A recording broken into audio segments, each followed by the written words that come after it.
that was the last scene that I remember from XTRO. 1983 British release that was a video nasty. For those who may not know, video nasties were actually films that were banned in Britain for a long period of time. How's the therapy going? It's going okay, actually.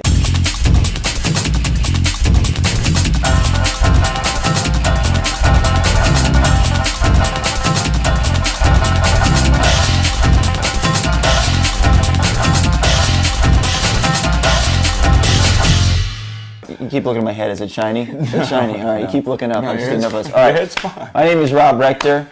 I'm Jay James. Welcome to the first episode of Natsukashi. Natsukashi. The literal translation is history is not always what you may recall it to be.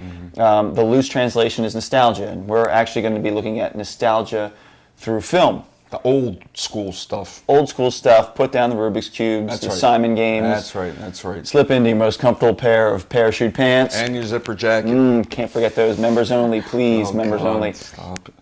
And we are going to look at films that have affected us Yes. from Generation X. Yes.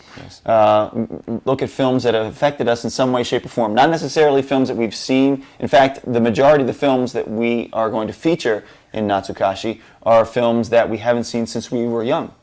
That screwed us up for the rest of our lives. Yeah. Basically. It's a simple. The name itself is not simple, but Right. the premise is. Yes. What we're going to do is talk about some of our recollections of the film. Mm-hmm.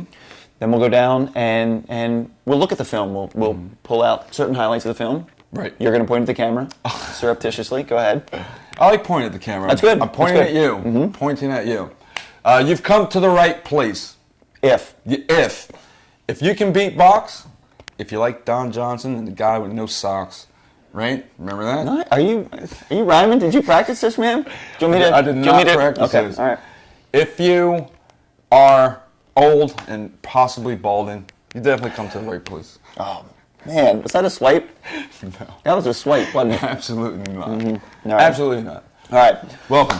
So, the first film that we picked out is XTRO, which we saw that lovely intro featuring a full-grown British man exiting a woman's naughty bits. And not in a good way, either, No. at least for her. I swear, it looks like marinara sauce. I don't eat a lot of spaghetti or all that stuff like that, but I never will again after that. That's for damn sure. Well, that was the last scene that I remember from the movie, because my dad took me to to a screening of that when I was a young lad. And, of course, How old were you? being a great father, it came out in... I must have been probably about 11, Ouch. somewhere Wow. around there. Ugh.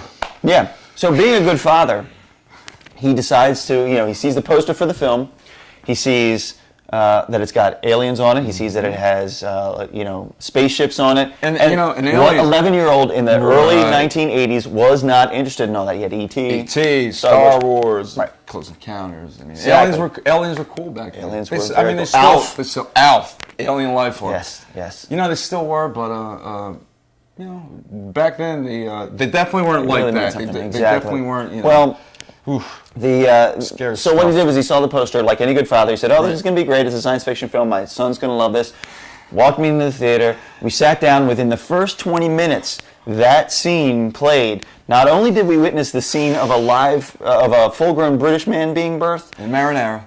prior to that, we got to witness an alien face rape, which was quite shocking as well. As opposed to a human face rape. I subsequently have since talked to my father, and he said, I said, "Dad, do you remember this?" He's like, "Of course I remember it."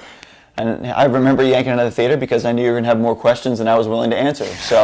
So that's when that's my last memory. So XTRO is like some big, like, mental ellipsis in my mind, but yet it keeps coming back every now and then, like herpes.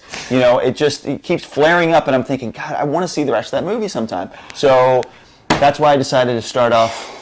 Well, you picked a good one. Didn't I, though? You picked a great one. I gotta say, we gotta props to the pops. Props to my dad, because That's right. he That's right. he actually did pull me out of the movie at just the right time, because it doesn't go anywhere but downhill. Yeah. Always room for better, but woo. It was Wide World of Sports, Yes, you know, kind yes. of the skier crashing kind of. XTRO. Say it out loud. Yeah. Say it twice. All right, so should we talk a little bit about XTRO? Yeah, let's, where do we start with this thing, man? I mean... I don't even wow. think the director knew where he was going to start with it. Oh, So, God, that guy. Henry Bromley Davenport Yes. was his name. The chap. Yes, Yeah. quite an entertaining fellow, actually. And if you do get a chance to rent the DVD, highly, highly recommend. I think it's called XTRO Extra or something like that. It's So like a 20-minute interview with him. Funniest thing in the entire movie. He's a funny guy. He is. You know, it's just... and I thought that you could not top right. homicidal yo-yo clown midgets, but he did. Yeah, no. Which the film does feature. Panthers, like, wow. Panthers out of nowhere, Black Panthers. He kind of talks like Keith Richards and Muhammad Ali mixed up a little bit. That's true. That's after the fight. After the fight, that's Yes. right. After Frazier. After meeting Frazier. That's right, after Frazier.